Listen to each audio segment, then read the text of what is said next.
Hi guys, Finch here, and I'm joined by Karl Morris in this Lost Art of Putting series. And in this video, we are going to be talking about how you can read a green. It's what you're doing, making me feel like I'm falling.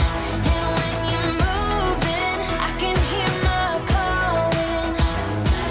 There's no one else here that I see but you. It's what you're doing, that's making me feel like I'm falling.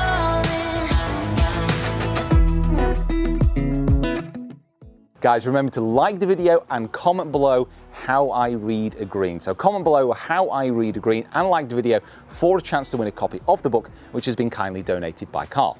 And if you do want to watch the whole series, guys, make sure you subscribe to the channel, click the link above or in the description, and you can binge watch all this goodness at one time.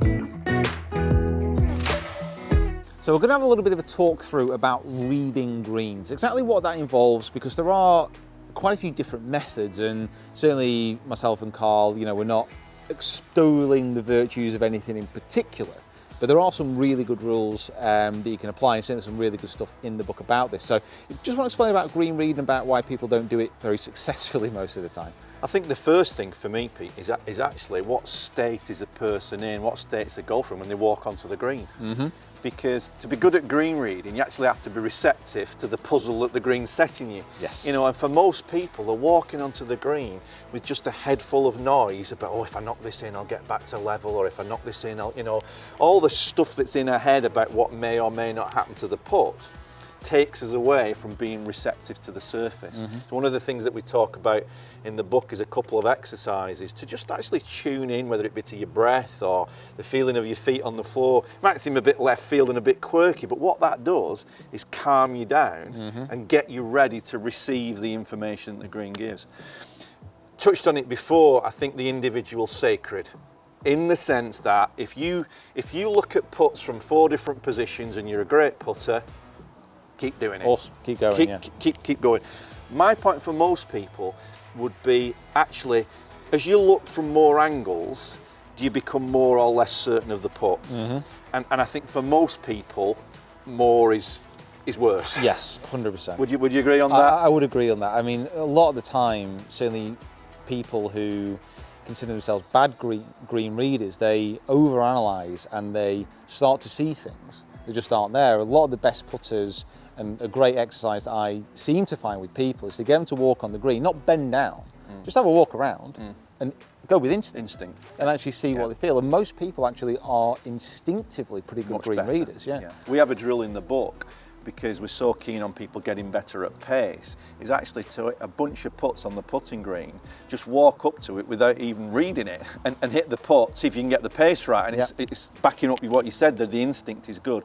One thing I would say that I think most people would get a lot out of is what we call low side read. Because we're constantly trying to get the line right, but obviously we need the pace as well. Now, the interesting thing when you actually look at a putt from behind, your eyes tend to work this way, and very often it foreshortens the length of the putt. When you actually take a low side read and your eyes scan from the ball to the hole, so kind of like draw a triangle from the ball to the hole and then to you on the low side of the putt. When you actually look low side, you're actually seeing the true length of the putt. I think you've experimented with this and found some insights on this. Yeah, it's one of the things where obviously kind of going through this book and actually looking at some of the exercises you can try, I did give this a go, and the analogy that I kind of use for it in my own head, and which I found really useful, is when I look down a slope, so I'm looking down a hill, I can't see any of that slope because I'm looking straight down it. But when I'm on the side of it, I'm looking into the side of a hill. So if I'm looking, like, say, down a mountain, I'll see down the slope. But when I'm looking at the side of the mountain, I can see everything.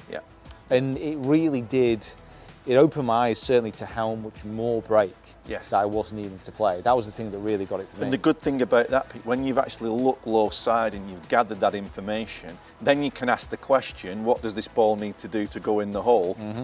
Based on good information. And the images that your brain forms of what it needs to do to go in the hole is based on that low side read that incorporates the length of the putt, not just the line. Absolutely. And I was using this at Tulfaris in my Euro Pro event, and let me just tell you this, I read the greens very well.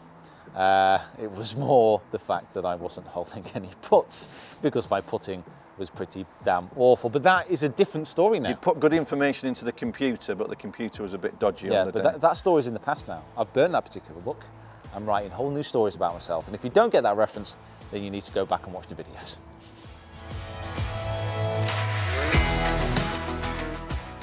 So that was absolutely awesome, Karl. Thank you so much for all this info. Hopefully, guys, you're liking this as well. Make sure you like the video and comment below if you are, for a chance to win a copy of that book. If you do want to binge watch this series, it is all in the description below as a playlist and by clicking the link below. Make sure you subscribe to the channel. Make sure you follow me and Karl on our social media as well, which is all linked in that description. Thank you, Stockport, for having us down, and we'll see you down here next time for the last video in this series.